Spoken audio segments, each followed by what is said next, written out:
Hello everyone. तो देखिए, जैसे कि अपन बाजार संतुलन के बारे में चर्चा कर रहे थे और बाजार संतुलन में अपन ने पढ़ लिया भाई किस प्रकार से बाजार का संतुलन होता है मांग एवं पूर्ति के घटकों के द्वारा।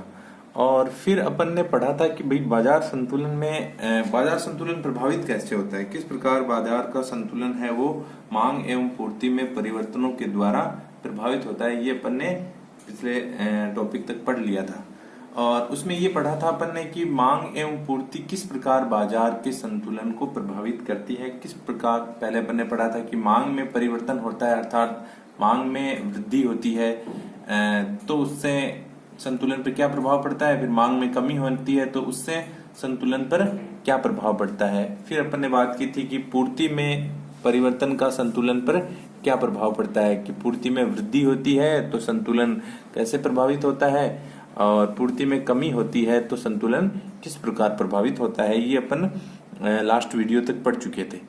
अब देखो, अब आज अपन पढ़ते हैं कि मांग एवं पूर्ति। पहले तो अपन ने दोनों की अलग अलग चर्चा की थी कि मांग अकेले मांग को लिया था कि मांग में अकेली में परिवर्तन से पूर्ति संतुलन किस प्रकार प्रभावित होता है। फिर अपन ने पहले अपन ने मांग में परिवर्तन लिया था तो अपन ने पूर्ति को क्या कर दिया था, कांस्टेंट कर दिया था, स्थिर कर दिया था। फिर अपन ने पूर्ति में परिवर्तन को लिया था कि पूर्ति में परिवर्तन से संतुलन किस प्रकार प्रभावित होता है, तो अपन ने मांग को कांस्टेंट कर दिया था। अब आज अपन पढ़ते हैं कि जब दोनों में परिवर्तन होता है, अर्थात मांग व पूर्ति दोनों में परिवर्तन से संतुलन पर प्रभाव।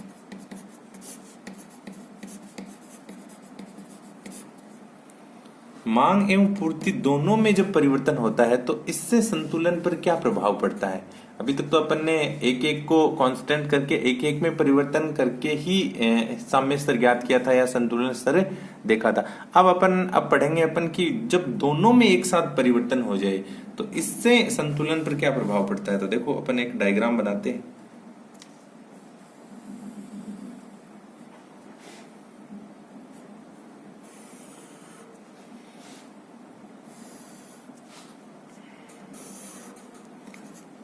ये है अपना पूर्ति वक्र, ये है अपना मांग वक्र और ये है प्रारंभिक कीमत और ये है प्रारंभिक मात्रा और ये है ई बिंदु पर संतुलन। ये अपन पढ़ चुके हैं पहले। ये संतुलन बिंदु को दिखा रहा है कि मांग और सप्लाई जहां आपस में क्या कर रही है, एक दूसरे को प्रतिच्छेद कर रही है, तो वहां एक बाजार क्या होता है, संतुलन की स्थिति में होता है।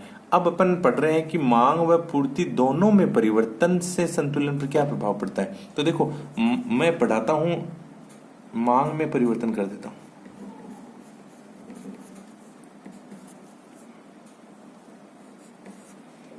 ये आपका मांग वक्र में वृद्धि हुई है। देखो, परिवर्तन वृद्धि हुई है, अर्थात अपन ने क्या किया है, इसको दाईं तरफ शिफ्ट किया है। ये दाहिनी तरफ शिफ्टिंग है तो मांग में क्या कर दिया अपन ने, वृद्धि कर दी है। तो देखो, मांग में वृद्धि हुई है। अब मैं पूर्ति को भी बढ़ा देता हूं।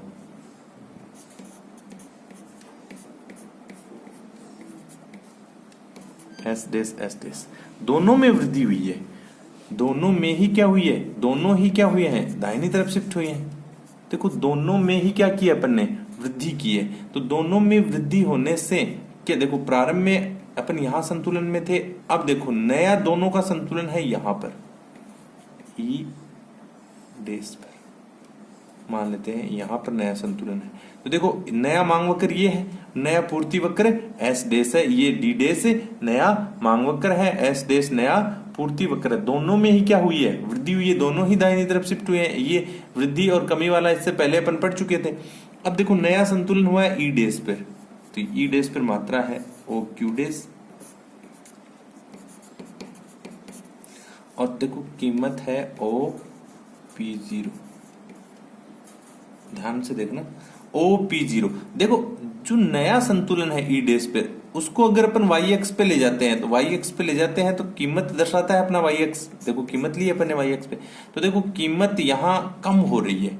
अब जी कम कैसे हुई, ये है समझने वाली बात। तो कम इस प्रकार हुई कि देखो मांग में जितना परिवर्तन हुआ है, समझने वाली बात ये है इंपॉर्टेंट कि मांग में जितना, मांग वक्र देखो कितना परिवर्तित हुआ है, इतना परिवर्तित हुआ ना, जबकि पूर्ति वक्र में परिवर्तन देखो कितना हुआ है, पूर्ति वक्र में अधिक परिवर्तन हुआ है। देखो पूर्ति यहां थी इतनी ज्यादा बढ़ी है, ज्यादा स्पेस है, तो इसका मतलब ये ज्यादा बढ़ी है, जबकि मांग में कम वृद्धि हुई है।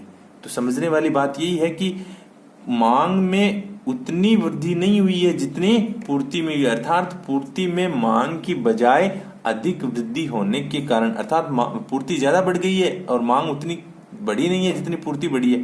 तो इसके कारण क्या हुआ है, इसके कारण आपकी कीमत क्या आ जाएगी, थोड़ी सी कम आ जाएगी, मात्रा बढ़ जाएगी, क्योंकि पूर्ति में वृद्धि ज्यादा हुई है। तो देखो सबसे इंपॉर्टेंट बात इसमें यह है कि इसमें अगले ने एकदम सटीक ये नहीं दिया। इसमें देखो एक स्थिति और बनाना चाहूं मैं, देखो ध्यान से देखना, एक डायग्राम बनाता हूं मैं यहाँ पे।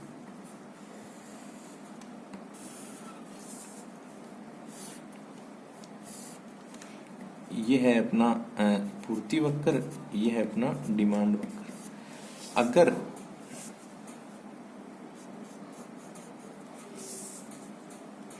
ये है अपना प्रारंभिक संतुलन,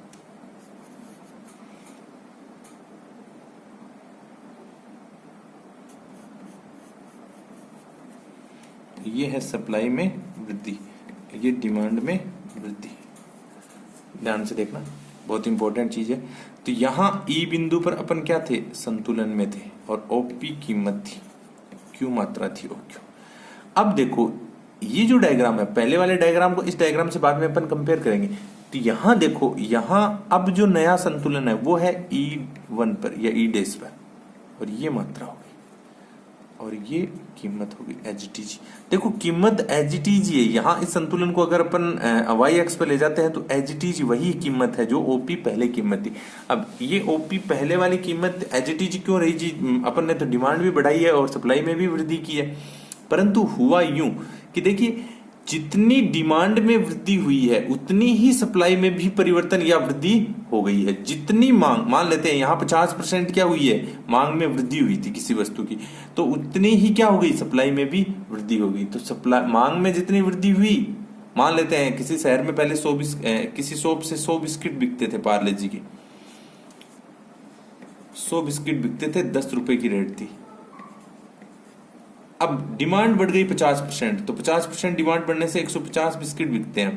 तो 150 बिस्किट बिकते हैं, अर्थात डिमांड बढ़ी है 50%, तो 50% ही वहां क्या हुआ, सप्लाई भी बढ़ गई। तो पहले 100 बिस्किट आते थे, तो अब क्या होता है, 150 बिस्किट आने लगे, उतनी ही 50% ही सप्लाई में भी क्या हो गया, परिवर्तन या वृद्धि हो गई।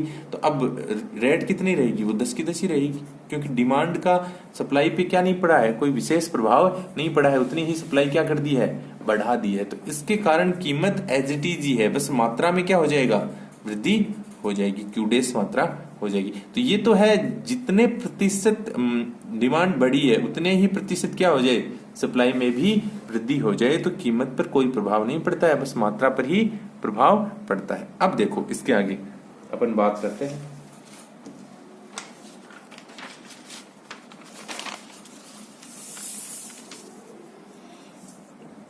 अगर मैं कहूं, एक डायग्राम बनाता हूं मैं, पहले देखिए।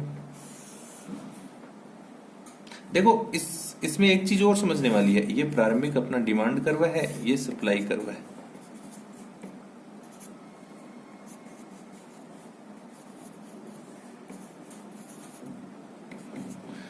इसमें एक चीज और है कि देखो अपन ने दो स्थितियां पढ़ ली हैं पहले, उसमें क्या हुआ था कि सप्लाई में, एक में सप्लाई ज्यादा बढ़ गई थी डिमांड की तुलना में। अब मैं क्या करता हूं, देखो डिमांड ज्यादा बढ़ा देता हूं,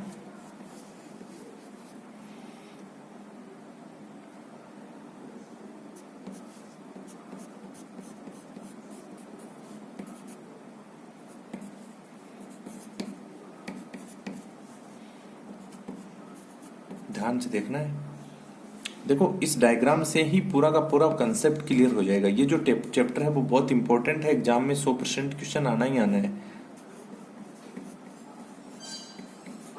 मैं पहले डायग्राम पूरा कंप्लीट कर देता हूं, उसके बाद में बताता हूं आपको। देखिए जी, देखिए ये जो डायग्राम बनाया, प्रारंभिक संतुलन यहाँ है, नया संतुलन है ई डैश पर, यहाँ प्रारंभिक संतुलन यहाँ है। तो प्रारंभिक डिमांड कर्व है डीडी और सप्लाई कर्व है एसएस, और संतुलन है ई बिंदु पर, ओपी कीमत है, यहाँ कीमत लेते हैं अपन, ये है मात्रा। अब देखिए संतुलन है ई बिंदु पर हुआ क्या, मांग में क्या हुई है, वृद्धि हुई है, मांग में वृद्धि हुई है, मांग वक्र दाहिनी तरफ शिफ्ट हो जाएगा, मांग में वृद्धि हुई है, पूर्ति में भी वृद्धि हुई है, ये भी देखो दाहिनी तरफ शिफ्ट हो रहा है।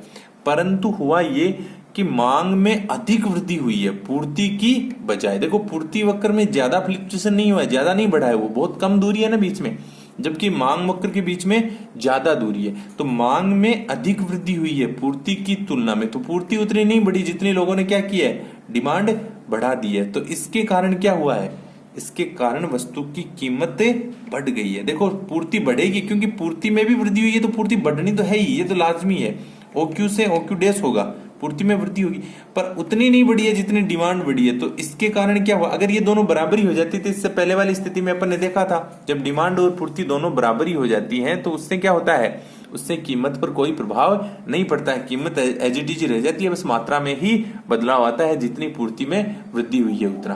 परंतु यहाँ देखो क्या हुआ है, यहाँ ये हुआ है कि मांग तो ज्यादा बढ़ी है परंतु पूर्ति उतनी नहीं बढ़ी है। इसके कारण नया संतुलन है ई डैश बिंदु पर, और इस ई डैश बिंदु पर नया संतुलन यहाँ होने के कारण अब नई कीमत है ओपी डैश और नई मात्रा है OQ1। तो इस प्रकार इस कंसेप्ट को अपन ने विभिन्न स्थितियों के द्वारा कि ऐसे ही ये कमी के द्वारा भी समझा जा सकता है कि देखो एक डायग्राम बनाता हूं, ये है सप्लाई कर्व, ये है डिमांड कर्व। अगर मांग में कमी करूं मैं तो मांग वक्र बाईं तरफ शिफ्ट हो जाएगा, D0 D0। प्रारंभिक संतुलन है अपना OQP, प्रारंभिक संतुलन है इस ई बिंदु पर। मांग में अब क्या हुई है, मांग में कमी दर्शा रहा है क्योंकि ये बाईं तरफ शिफ्ट हुआ है, तो मांग में कमी हुई है और नया संतुलन आ गया है। यहाँ संतुलन नहीं दिखाते हैं अपन क्या करते हैं, ये तो अपन पहले पढ़ चुके हैं, मांग में कमी और वृद्धि वाला था। अपन इसमें पूर्ति में भी क्या करते हैं, कमी करते हैं। तो देखो पूर्ति में कमी करता हूं मैं, पूर्ति में थोड़ी सी ज्यादा कमी कर देता हूं, या पूर्ति में इसकी बजाय कम कमी करता हूं जितनी मांग में कमी हुई है उसकी बजाय। ये S0 कोई भी स्थिति एग्जाम में कैसे भी थ्योरी क्वेश्चन की थ्योरी कैसे भी आए, आप आराम से समझ सकते हो कि वो ये कहे कि मांग की बजाय पूर्ति में कम कमी हो या फिर मांग की बजाय पूर्ति में अधिक कमी हो, तो आप आराम से लैंग्वेज के हिसाब से इसको आराम से सॉर्ट आउट कर सकते हो, समझ सकते हो, उस हिसाब से हल कर सकते हो, उसी हिसाब से डायग्राम बना सकते हो। अब देखो नया संतुलन है वो होगा अपना, ये तो प्रारंभिक संतुलन था, अब नया संतुलन है अपना इस बिंदु पर। इस बिंदु को नाम दे देता हूं मैं E0, ठीक है, समझने के लिए कोई भी नाम दे सकते हो। OQ0 मात्रा है, P0 नई कीमत है। देखो इसमें सबसे मेन इंपॉर्टेंट बात है इसकी क्वेश्चन की लैंग्वेज को पकड़ना। तो देखो यहां अगला ये कहेगा कि मांग में अधिक कमी हुई है पूर्ति की तुलना में, तो नया संतुलन बताइए कहां होगा। तो देखो मांग में ज्यादा कमी हुई है, मांग ज्यादा कम हुई है। पहले मांग थी मान लेते हैं 100 पैकेट की और अब मांग हो गई है 50 पैकेट की, जबकि पूर्ति में उतनी कमी नहीं है। पूर्ति पहले 100 की होती थी, अब 80 की हो रही है। तो पूर्ति में क्या हुआ है, पूर्ति में उतनी कमी नहीं हुई जितनी मांग में हुई है। तो देखो पूर्ति तो हुई है, कमी हुई है, ऐसा नहीं है कमी नहीं हुई है, पर उतनी नहीं हुई है जितनी डिमांड में हुई है। तो डिमांड में ज्यादा कमी होने के कारण मांग में ज्यादा कमी होगी तो कीमत सीधी सी बात है नीचे आनी है। पूर्ति तो लगभग हो ही रही है, थोड़ी कम 20% कमी हुई, इसमें 50% कमी हो गई है, तो नया संतुलन हो जाएगा E0 बिंदु पर। और E0 बिंदु पर नया संतुलन होने के कारण नई जो कीमत होगी वो हो जाएगी OP0 और नई मात्रा हो जाएगी OQ0। तो ये इस प्रकार बाजार का जो संतुलन है वो अपन ने मांग और पूर्ति के कंसेप्ट के द्वारा समझने की कोशिश की, और किस प्रकार मांग में परिवर्तन होता है। पहले अपन ने सिंगल मांग में परिवर्तन किया, फिर अपन ने सिंगल पूर्ति में परिवर्तन किया, किस प्रकार मांग एवं पूर्ति में फिर अपन ने एक साथ परिवर्तन किया, विभिन्न डायग्राम बनाए, किसमें ज्यादा कमी होती है, कभी कभी मांग में ज्यादा कमी होती है, कभी पूर्ति में ज्यादा कमी होती है। तो इस प्रकार विभिन्न स्थितियों के द्वारा अपन ने ये समझने की कोशिश की कि किस प्रकार मांग एवं पूर्ति के परिवर्तन से बाजार के संतुलन पर प्रभाव पड़ता है, और ये बाजार का संतुलन को किस प्रकार प्रभावित करती है, किस प्रकार इनके परिवर्तन से कीमत और मात्रा पर प्रभाव पड़ता है। तो ये इस प्रकार अपने जो बाजार के संतुलन का टॉपिक था वो पूरा हुआ। अगर किसी को कोई भी डाउट हो तो वो मेरे से कंसल्ट कर लेना, ठीक है। बहुत ही इजी टॉपिक है और बहुत ही इंपॉर्टेंट है एग्जाम की दृष्टि से। और आप इसमें दोनों में ये जो डायग्राम है इनमें आप खुद बना के दे सकते हो, किसी में भी कभी डिमांड में कम परिवर्तन कर दो, अर्थात कमी कम कर दो, इसमें पूर्ति में ज्यादा कर दो, इससे क्या प्रभाव पड़ता है।